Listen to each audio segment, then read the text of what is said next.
Turbine beams, an explosive combination.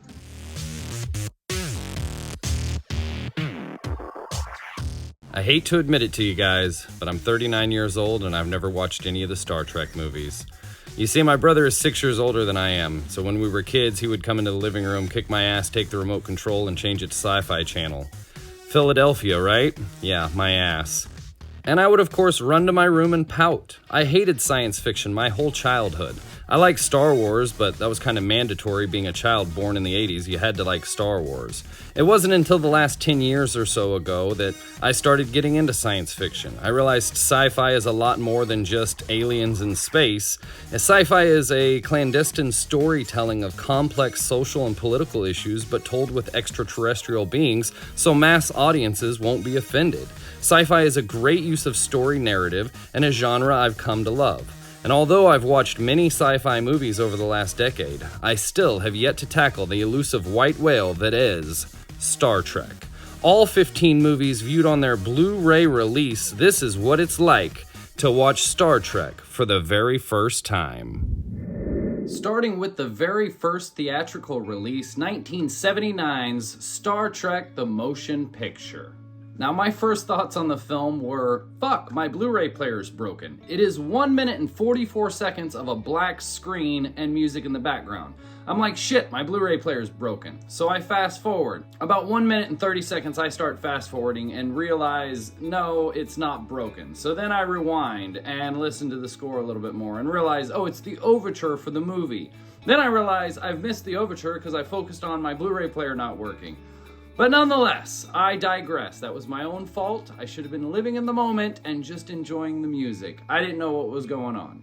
But that brings me to my first point, the score. The score is great. It is a grand orchestra with strings, just feels so gargantuan. The music feels so immersive, and it's scored heavily throughout the entire film, which works perfectly.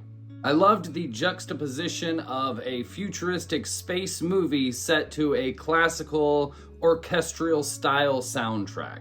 The score is one of the big reasons why I like this movie so much, but my number one big reason, point number two, how fucking cool is William Shatner? I finally get it. I've watched parodies of William Shatner or Captain Kirk or just his halted way of speaking my entire life, and I finally get it. He is a badass. He is the ultimate badass. He is oozing charisma and masculinity. He is the Steve McQueen of space. His lines were classic and memorable. His directness to Decker whenever he pulls him aside and tells him he's taking control of the ship. His oh my god after the terrible tragedy at the teleportation station. His will you please sit down for the third time. It's fantastic. He did a great job. I really love the character. But my top two favorite Jimmy Kirk moments throughout the entire movie was his subtle wink when the warp speed finally worked. Loved that. And his last line of the movie, out there, that away. That's how you're gonna end the movie? I fucking love it. Just, I don't know, out there, that away. Great way to end a movie. I loved the device of the captain's log voiceover narration to progress the story. Again, one of those things that I've seen parodied several times in movies and TV, and it works fantastically in this film. It really is great. It's a film noir-esque way to do it, but it worked great.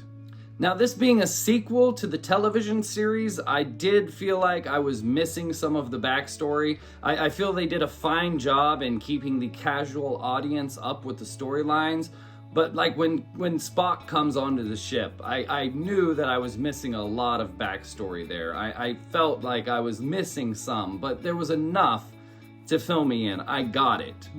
I also feel the double focus split screen with both parties in focus was far too overused, but it's kind of a staple of the film, so I get it, but a lot of times it was, why is this guy even in focus in the background? He's not even talking.